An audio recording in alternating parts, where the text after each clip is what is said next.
ওয়াফযালুস সালাতি বা'দাল ফরিদা, ফরজ নামাজের পর সবচেয়ে উত্তম ফজিলতপূর্ণ গুরুত্বপূর্ণ নামাজ হলো সালাতুল লাইল, গভীর রাত্রে, শেষ রাত্রে তাহাজ্জুদের নামাজ ফরজ নামাজের পর সবচেয়ে গুরুত্বপূর্ণ।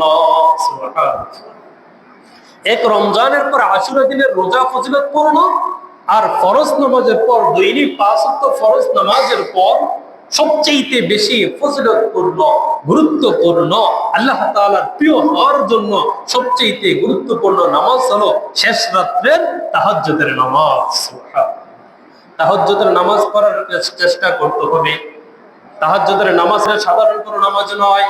তাহাজ্জুদের সময় আল্লাহ তাআলার দরবারে ওঠা, এটা সাধারণ কোনো বান্দা উঠতে পারে না। তাহাজ্জুদের সময় রবের সামনে হাজিরা দেওয়া, এটা সাধারণ কোনো ইমানদারের জন্য সম্ভব নয়। তাহাজ্জুদের সময় রবের সামনে উপস্থিত হওয়া, এটা কোনো সাধারণ ইমানের দ্বারা সম্ভব নয়। ঠিক কিনা ভাই? সেই সময় তো আরামের এক ঘুম চোখে চলে আসে, ফজর নামাজের মধ্যে আসাটাও কষ্ট হয়ে যায়। আবার তাহাজ্জুদের নামাজ, এখন তো যদি তাহাজ্জুদের নামাজ পড়তে হয় আমাদেরকে রাত্রে 3টা বাজে উঠতে হবে। ঠিক না ভাই? 3টা বাজে উঠতে হবে। 3টা বাজে উঠা সাধারণ ব্যাপার? অনেক কষ্টের ব্যাপার।